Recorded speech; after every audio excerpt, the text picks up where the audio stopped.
classical political economy drew a distinction between market prices and natural prices. Natural prices obtained when there was the possibility of supply adjustments. The natural prices were seen to be the center of gravity towards which the market prices tended to move. The natural prices, in turn, could be determined if you have the wage rate and the conditions of production. The wage rate in terms of any good, given the conditions of production, would give you the relative prices, which were the natural prices in terms of that good. Now, Marx added to this a notion of value, so that he was really talking in terms of three price concepts: values, prices of production, which were his way of looking at natural prices, and the market prices.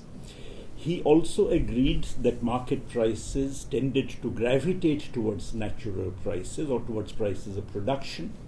But then he introduced this notion of value in order, as John said, in order to show the genesis of exploitation, and in particular in order to argue that exploitation occurred, or the extraction of surplus value occurred in the process of production. Once extraction of surplus value in the process of production had taken place, and if you assume that all labor is homogeneous, they get the same wages, work the same hours, then the rate of exploitation of every worker is the same. So the principle on which exploitation took place is that it was identical for all workers. But the principle on the basis of which the surplus value, the total of it so extracted, was distributed among capitalists is that each of them gets the same rate of profit. In order to show this, Marx basically assumed that the surplus value which is extracted is in fact what is distributed through the prices of production. And he asserted that the sum of values is the same as the sum of prices of production, and the sum of surplus value is the same as the sum of the profits that are distributed through the prices of production. Now, these two, except in very exceptional circumstances, generally do not hold. As a result, there was a technical flaw in Marx's analysis, because of which many people have said that the labor theory of value then just becomes, if you like, a rich description. You manage to say many things about capitalism, but you don't need to bring in the labor values. The labor theory of value then just becomes a rich description, but when it comes to the actual analysis of capitalism, we should begin with the prices of production, which really are the center of gravity. Now the question is this true? Now, in my view, no. In other words, in my view, the labor theory of value, or the labor theory of value approach is what I'd be talking about, really plays a very central role. And what is more, I'd like to argue that there is no other theoretical system in economics which actually can either substitute the labor theory of value approach, or that the labor theory of value approach is something which is irrelevant, unrealistic, and so on. There are three conditions which give rise to exploitation. They're all necessary. First of all, the capital stock available must be scarce relative to the labor that desires employment. Secondly, the ownership of the capital stock must be unequal, i.e. it's not owned equally by all or by some state agent. Thirdly, there are competitive labor and commodity markets. To see why exploitation occurs, think of markets as a venue for bargaining. Workers want access to the capital stock, for if they don't participate and use it, they'll have very low incomes, let's say as subsistence farmers on poor plots of land, or selling apples on street corners, maybe which they pick in the wild. But since capital is relatively scarce, the wage in a competitive market will be bid down to the, quote, subsistence level that Marx talked about. That is, workers will keep underbidding other workers to have access to factory jobs until the wage is low enough that they become indifferent between working in the factory and on the subsistence farm, or selling apples from a cart on the street. One way of putting it is that workers are paying rent to the capitalist for the privilege of working on his capital stock, which makes the worker's labor more productive. This in turn implies, it can be shown, that the labor embodied in wage goods is less than the labor expended in production, and so the worker is exploited.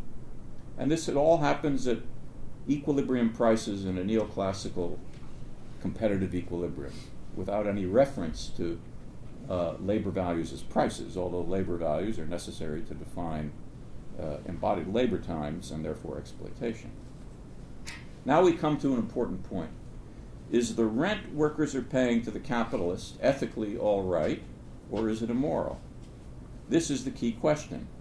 Although Marx calls this rent an instance of exploitation, a loaded word, is it really an immoral or unjust deal? Well, one might say it all depends on how it came to be that ownership of capital was concentrated in the hands of a small class. This is why Marx wrote the last section of Capital, Volume 1, called The Secret of the Original Accumulation, or The Original Accumulation of Capital, I don't remember the exact title, in which he attempted to show that capital in Great Britain was accumulated by robbery, plunder, enclosing the commons, and so on. In other words, the unequal ownership of capital came into being in immoral ways, and hence profits, being based on immoral deeds, are morally tainted. Marx spent many years in the British Museum researching the development of capitalism in England in an attempt to make this argument. Now this poses a question. Suppose capital is accumulated in a clean way, by hard work and imagination, Bill Gates maybe. Would it still be exploitative to hire workers and pay them competitive wage? This is Robert Nozick's query in Anarchy, State, and Utopia, which he wrote in 1974. Nozick argues that luck is a legitimate way to acquire assets, but robbery, plunder, and enclosures are not. So if you created capital by the luck of having a good brain or a strong muscles, and if others participate voluntarily in working for you, everything is morally okay, says Nozick. There's no exploitation from an ethical viewpoint.